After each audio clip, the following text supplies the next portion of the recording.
What's up, everybody? This is your boy David, aka Preacher Man, and today, I have a great podcast for you and all the listeners around the world. And today, I'm just going to be talking about how America is destroying Black culture. I say that again: how America is destroying Black culture.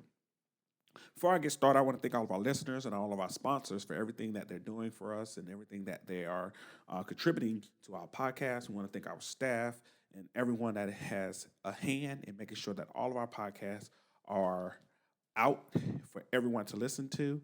And we hope that you continuously listen and hope that you continuously support with different donations, monetary donations, support listening, liking our podcast, and continuously rating us on each and every podcast platform. The first thing I want to talk about is just give you some factual information real quick before we dive into how America is destroying Black culture. Is just some for your information, which is FYI. When slavery officially ended, white America did not want blacks being able to live freely here in America. They wanted blacks being sent back to the international continents where they had been brought and sold from. This leads us to all of the hardships that Black Americans had to endure in America, which is said to be a great country full of equality for everyone. But the truth of it isn't equality for everyone. It is equality for some. In Black America, we are constantly targeted by those Americans who hate us based off our skin color.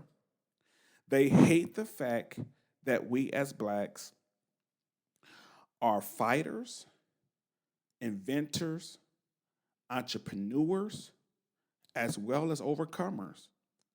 And what America is afraid of is the black takeover. In the fact of understanding our history and knowing we are better than the ghettos, we are better than what has been put out by the media, better than what has been put out by Hollywood, better than what's been put out by the founding fathers of America. What America wants to do is take our history of overcoming and throw it in the trash can. And now we're going to now dive into how America is destroying Black culture. I hope that you guys are listening, ladies and gentlemen. I hope that you guys will be educated. Hope that it will educate your mind to not look at this podcast as a racist podcast, but as a podcast that's educating you on how America is looking to destroy the Black culture. For some, you will believe that this podcast is about to show that America is not leveled on a playing field. Some of you might be thinking that, oh God, here we go. Here's another black on white, or blacks blaming whites. That's not what this is, ladies and gentlemen. That's not what this is. I hope that you will look at it from the eyes of true America. The first way America is destroying or looking to destroy Black culture is with the promotion of homosexuality on our Black men and women. Now, for some, you might be asking a great question: how does this destroy Black culture? The answer is simple. You reverse the roles of the male and the female, which weakens the race. As a spike in diseases and confusion and all of these things, which we will see more of, is killings amongst the lesbian, gay, bisexual, transgender, and queer community. When this type of behavior, when this type of behavior is allowed inside of your community, now listen to me, where confusion, where the reverse roles of a black man and a black woman or any of that stuff, it weakens the community.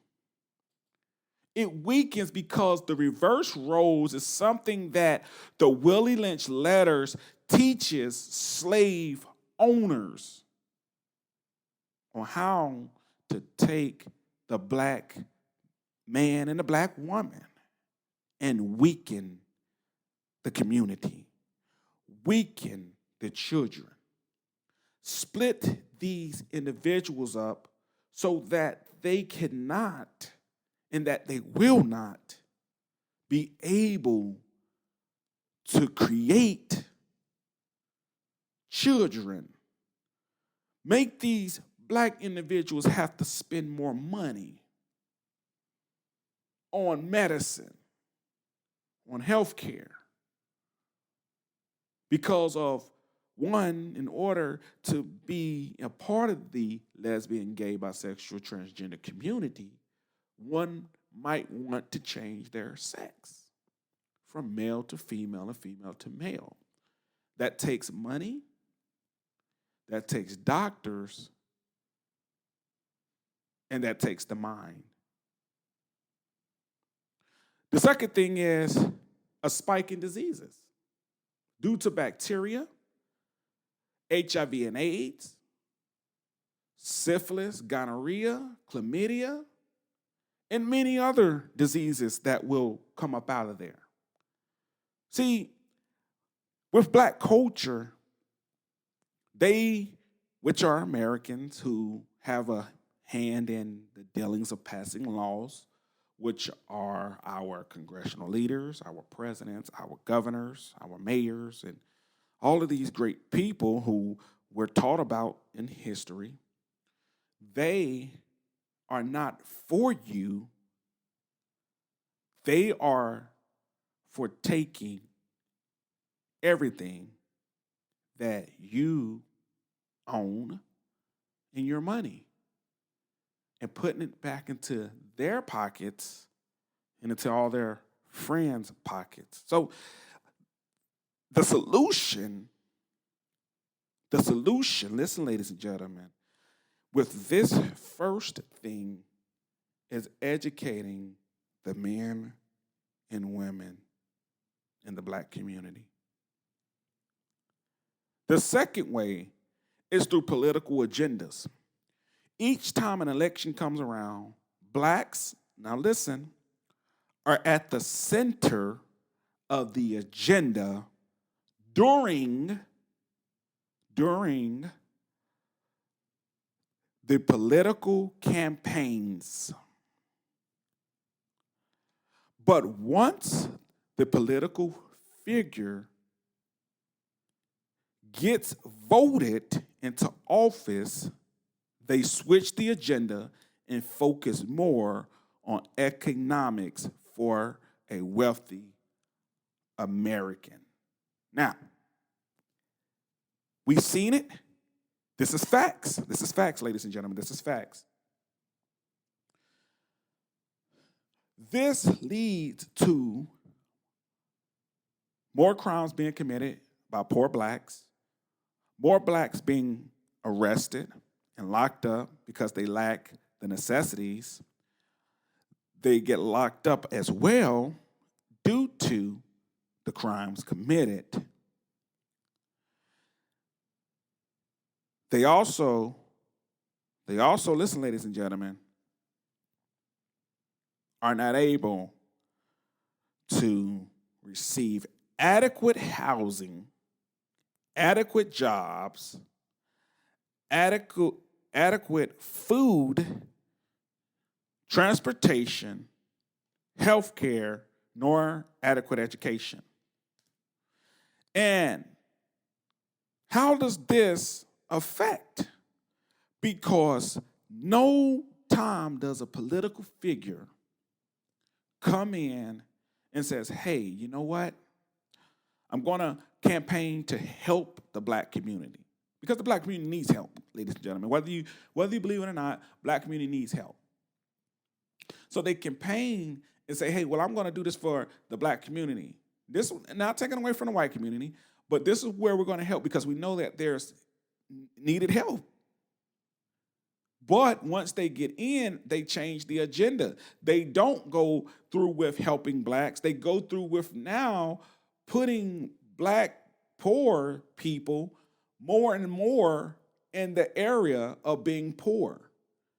Now, that affects America. That affects the black community. That destroys the black community. Each day we're seeing a decline in blacks getting the adequate things that they need to live in life, but they're on an incline to put them inside of prison facilities and house them again and enslave them to make money off of them. And then what happens to the cycle? They get out and what happens? They do it again, they do it again. It keeps going, it keeps going, it keeps going, it keeps going. So political agendas have hindered and continuously hinder the black American, okay? America, and what we need to do as blacks is we have to stop begging America to do what America is supposed to do. We have to stop begging politicians and political leaders to do the job that they're supposed to do. And what we need to do is get laws signed into place to hold political leaders and other Americans, as well as blacks, when afforded the opportunity to get into these political seats,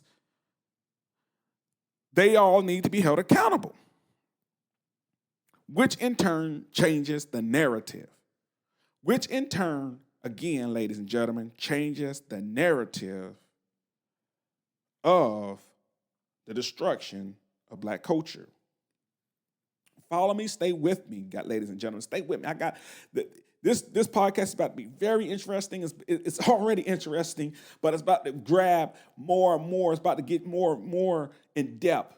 The third way, ladies and gentlemen, is through the segregations of schools. Now, we all know that a law has been in place to end segregations between whites and blacks going to school and all of these other things, but we still see in America that black schools are underfunded, but white schools are very funded. White schools get more funding than black schools. This has been happening, and the reason this has a lot to do with all the segregation, has a lot to do is because of the segregation of the past.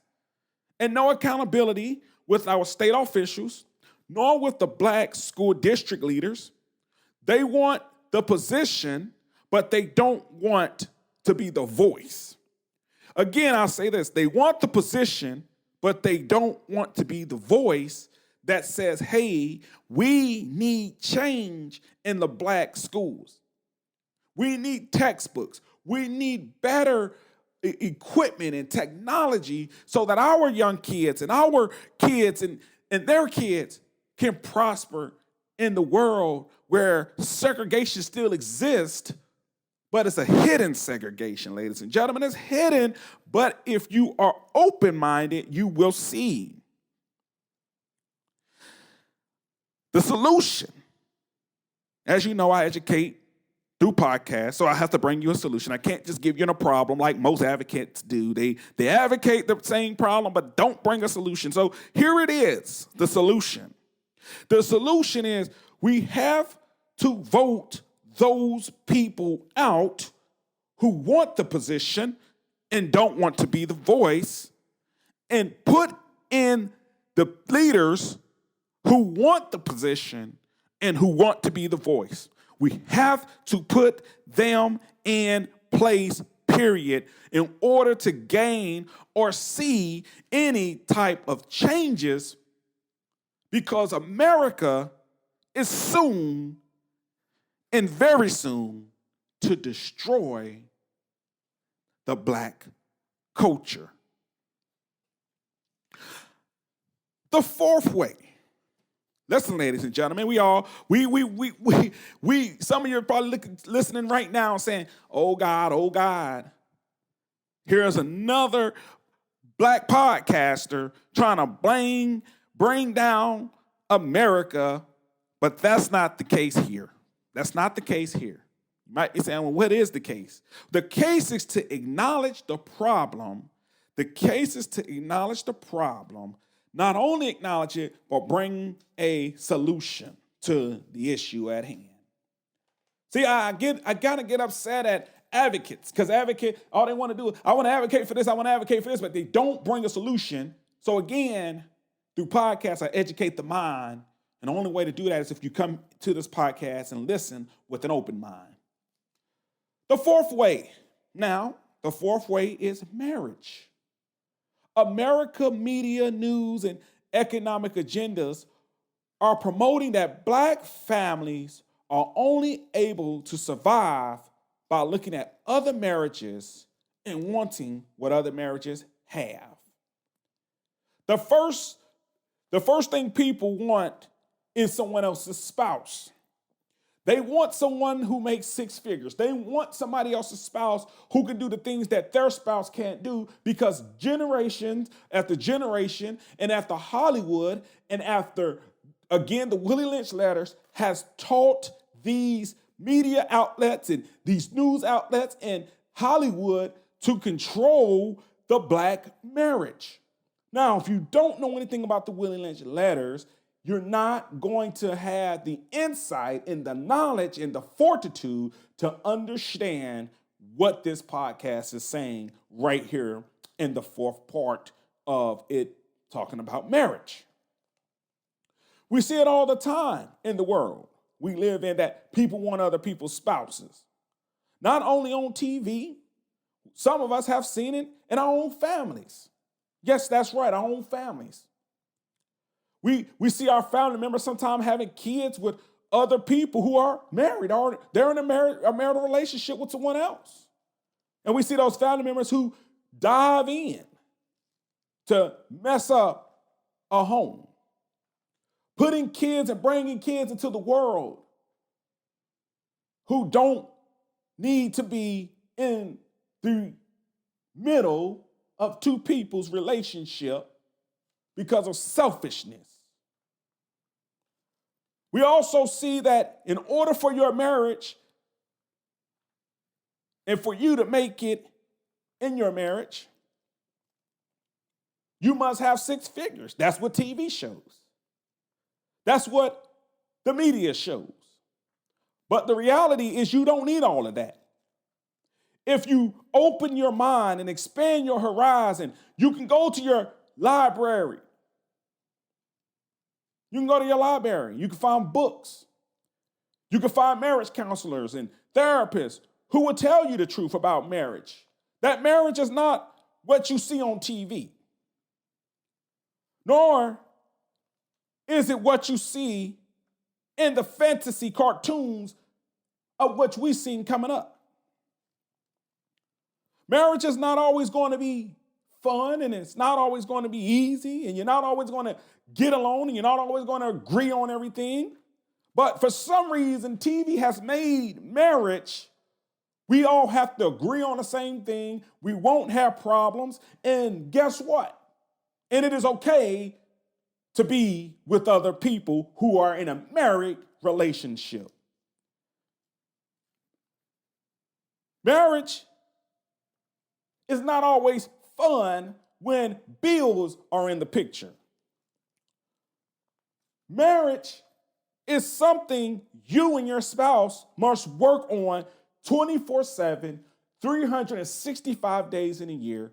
And when you realize that marriage is something that God has made and designed for a man and a woman, and that you're going to have issues, but number one is communication. A lot of people don't even want to talk about that.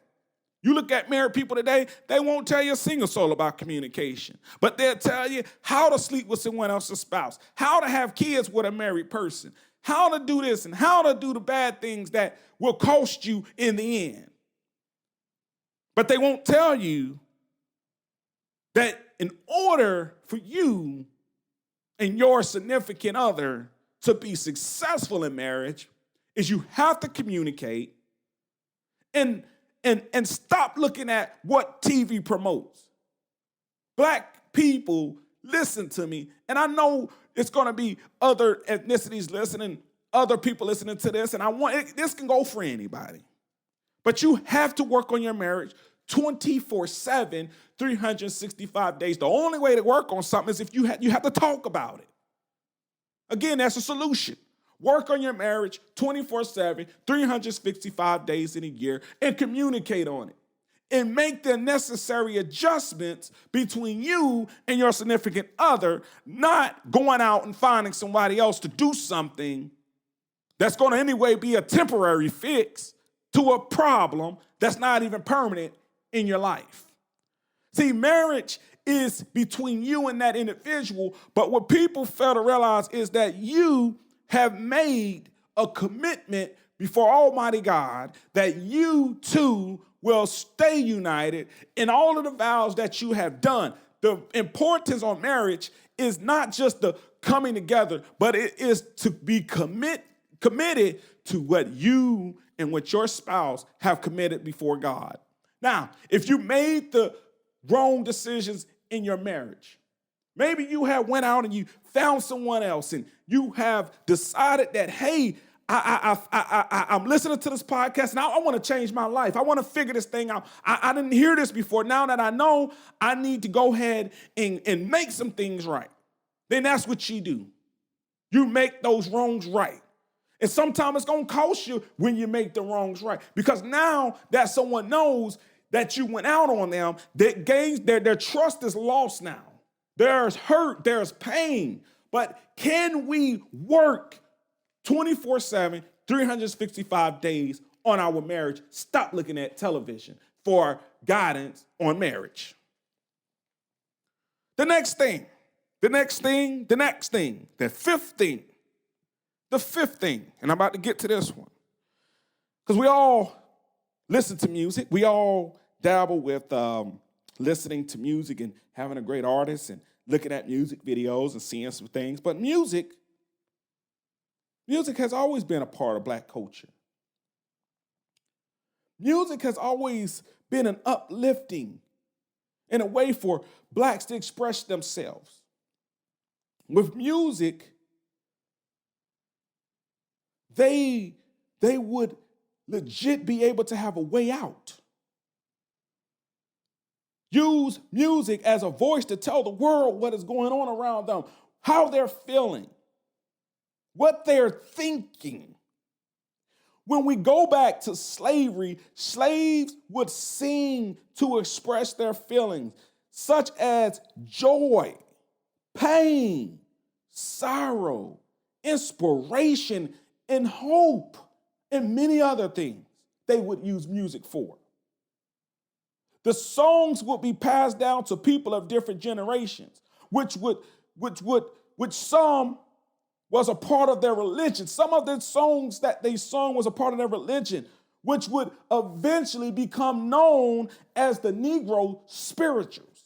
So a lot of times in the Black community you hear Negro spirituals, but sometimes you don't understand how did they come about? Where did they come about? Here we are, ladies and gentlemen, right here in music, being able to express themselves in their religious ways, which would bring to all of America and Black America the Negro spirituals.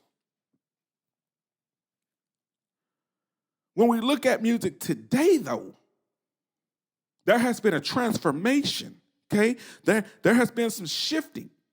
When we look at music today, we see music in the Black culture has shown some derogatory ways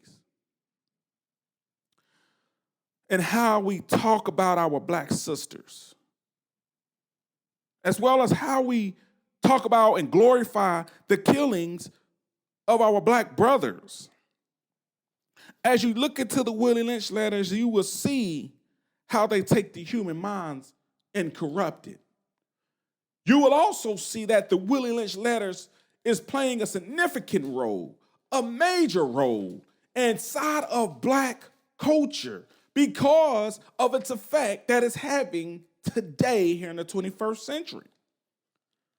Music has been influential to the mind and inside of our lives as Black Americans. We don't see this until we sit down and think about the lyrics and we start to understand what is being said. We don't really see that these Willie Lynch letters has been influential to the producers and the writers and those who have a hand in making music. Derogatory. Let me talk about the derogatoriness in our Black women. We're showing our Black women off half naked. We're selling to America that this is how we want you to look at the Black America. It's like branding the Black woman. And in slavery, they branded these women. And I'm going to get to the man, but they branded women to show who they belong to. And in music videos and pop videos, they're showing how Black women are to be treated. Treat them like nobodies. She's not a woman unless she's basically has on bra and panties. She's not worthy of love. She's not worthy of being treated like God intended her to be treated. She's not worthy. Why? Because music is an influential way to the human mind. It is very influential to the human's heart. It is very influential to the human's life. And then here we go, we get to the man, the Black man. And how it's nothing but glorification by killing your Black brother. Watching your Black brother struggle, watching your Black brother go through hell and back, watching your Black brother be down far in the pits of hell. How to go and take your Black brother's wife and take her and have kids with her and do all of these things and this Black man and you get in an argument and you're told, go kill him. How to glorify a pair of shoes. Treat your shoes better than the man next to you. Treat your shoes better than that Black woman. In America's music, that's what's being taught. That is what is being taught, ladies and gentlemen. What is also being taught? They're not even talking about the political things that are going on, as some Black artists did back in the day. You know, we're seeing women, and I'm going to go back to women rapping about ripping the man off. Women talking about get the bag by treating that man with disrespect. Take his money. Don't work for yours. Take his money. And again, ladies, let me switch back to the man. How to have kids with a woman and leave her to raise them by herself. And then you go out here and you do it to your other Black sisters. And that all originated from the Willie Lynch letters. Ladies and gentlemen, you can get the Willie Lynch letters off of Google. You can get the Willie Lynch letter book from Amazon or your local bookstore. You better and need to look into those Willie Lynch letters because it's all about changing that mindset. And the solution is to change the lyrical message about our women and the lyrical message about our Black brothers to more of an influential and positive role model.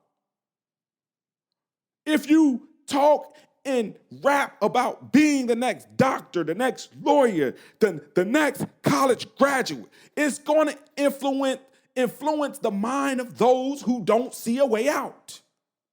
You already influencing those whose minds don't see a way out, but you're telling them the solution is violence.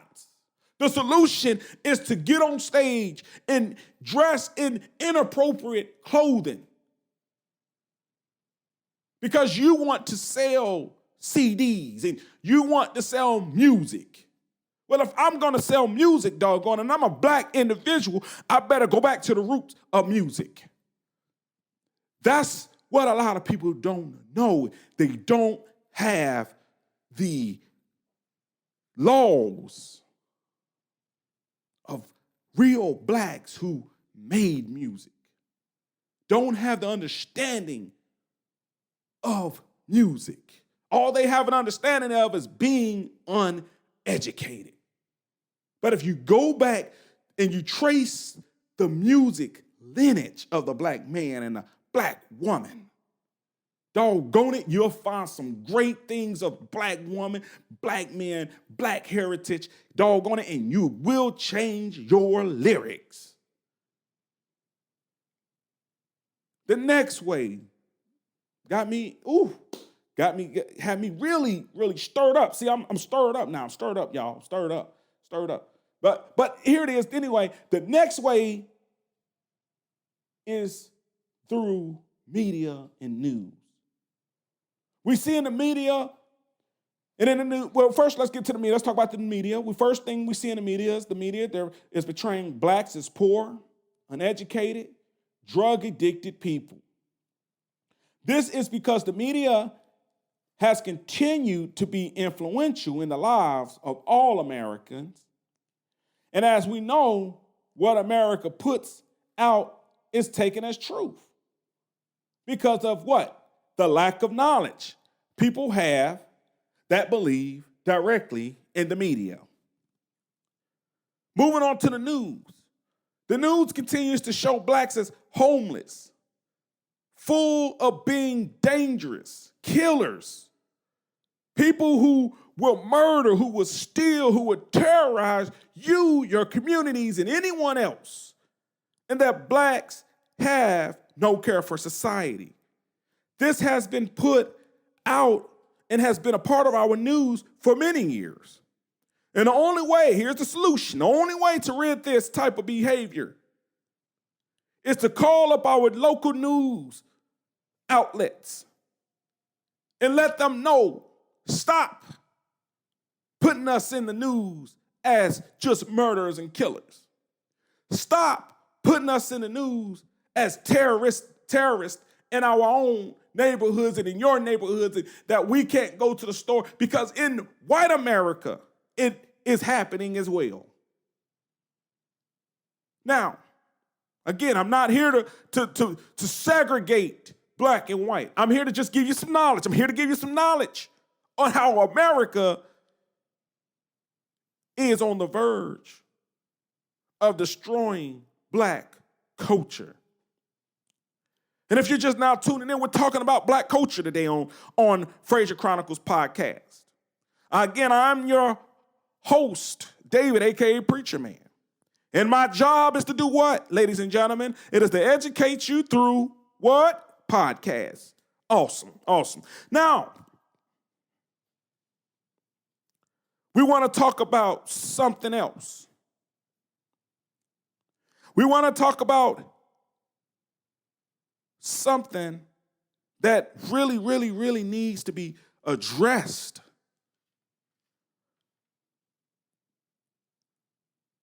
And that is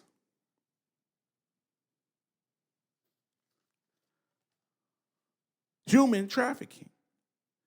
Human trafficking is also known as modern-day slavery. I would like to express that many people don't even like to talk about human trafficking. Many people in the black community don't even tell their kids about human trafficking and modern-day slavery and how human trafficking is big today. Human trafficking is bigger than it has been in many years and many decades. But again, this is real big. Because statistically, 80% of human trafficking suspects are black Americans. 65%, and I beg that it's probably higher than this, of all juveniles, 65% of all juvenile prostitution arrests are black Americans. 65% of victims of human trafficking are African Americans. Now, you're probably saying, well, what does that have to do with me? What does that have to do with black culture? Well, I'm going to tell you. The victims of human trafficking are normally poor.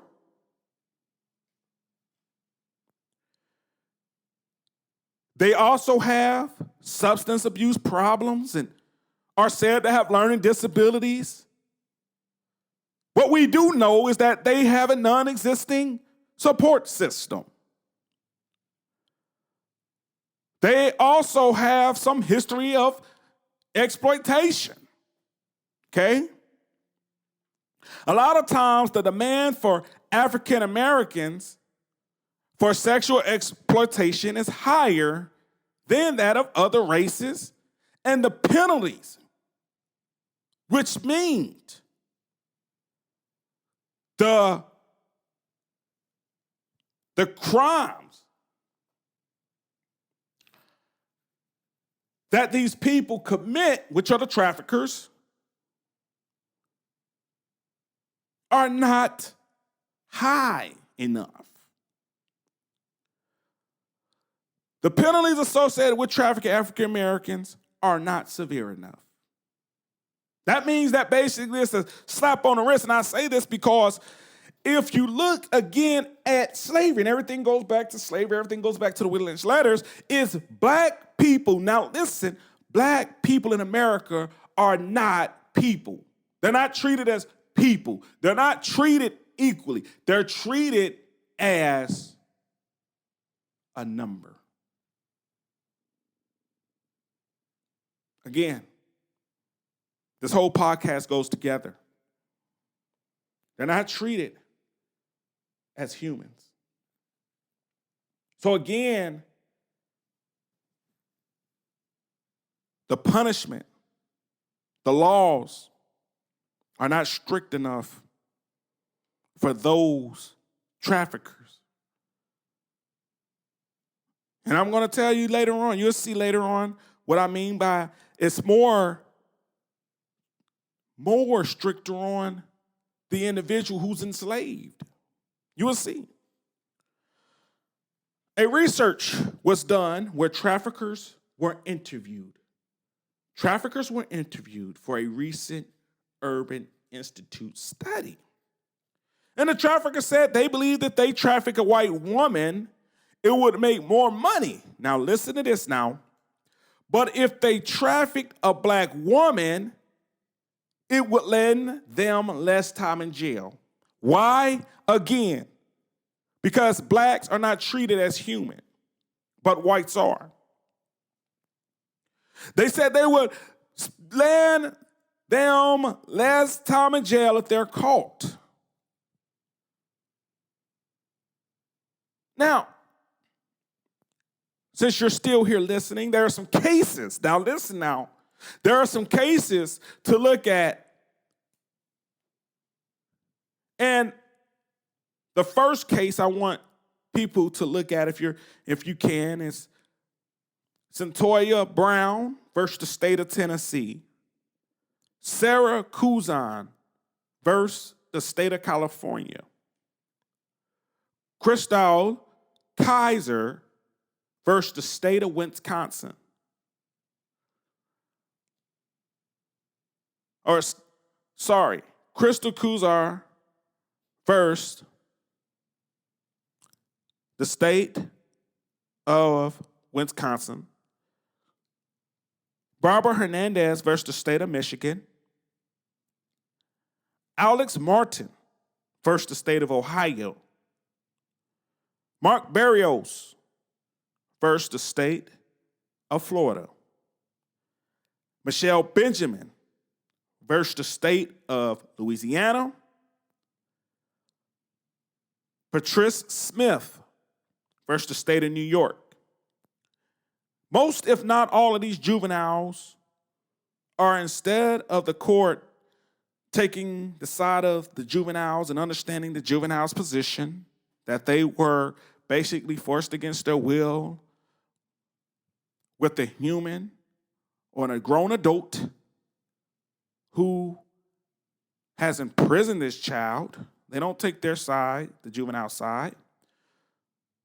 And instead of the court taking the side of juveniles, they accuse the juveniles of such crimes as first-degree murder and robbery because the kid ended up taking something. Or at least that's what these judges say. Now, what I want people to look at is the ages when you're looking up this stuff. Look at the ages of these juveniles. Look at the ages of them when they come out of prison or incarceration.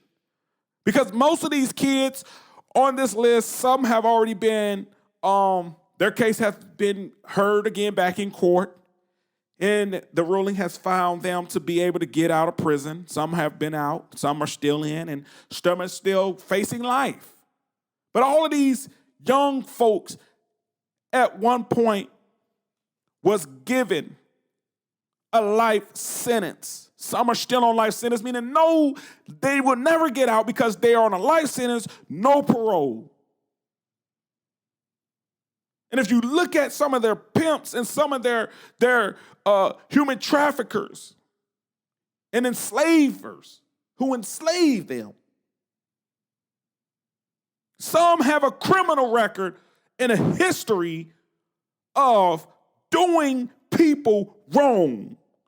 And if you look at some of them who are white doing this to black kids, they get off the hook. They get off the hook. So what is a juvenile supposed to do? What is a juvenile supposed to do? Go to the system who does not care about them. Go to the system who treats them like an inhumane animal. But when that kid defends themselves, they are wrong in the court of law. Because what they should have did, and it's gone to, again, people who don't care. And then when they do that, guess what happens? No one listens. They turn a blind eye, and the kid has to fend for themselves. And then the courts want to say, well, you need to be put into a confined space inside of our state facility. Thrown away like trash and forgotten. But I bring to you this solution, ladies and gentlemen. Listen now. The solution is legal guardians must be responsible for their kids. They must be responsible for their kids' actions, as well as anyone who allows these kids to come over to their house or anywhere else. Laws must get tougher on sex traffickers, period. As the laws are tougher on juveniles. When they attempt to get out of the human trafficking world. It's a crying shame that America allows juveniles to feel guilty for saving themselves because the laws won't do it. I just don't understand that, ladies and gentlemen. This is destruction of black culture. This is the destruction of black culture. This is what's going to lead to it until blacks stand up and say, we've got to change the narrative. We have to change our mindset. We have to change the solutions. We've got to be the solution. We can't sit back and wait on any government, on anyone to sign a paper. We can't wait on legislators. We can't wait because, doggone it, they have shown us time and time again that you as a black individual are worthless to them. Time and time again. We keep crying about the same things as a black culture. They don't want to give us jobs. They don't want to hire us. They don't want to help us. They don't want to give us better housing. Doggone it, what we have to do is become the solution. I love podcasting. I love this thing called life. I love this thing called educating the mind. I love it because when you educate the mind, you become better off, you become knowledgeable, and you're able to find the solution. Ladies and gentlemen, that's my time. I'm David, aka Preacher Man. And until the next episode, keep educating your mind, keep listening, and make sure that you continuously follow Frazier Chronicles and continuously share Frazier Chronicles with your friends. Until next time, David, aka Preacher Man, I'm out.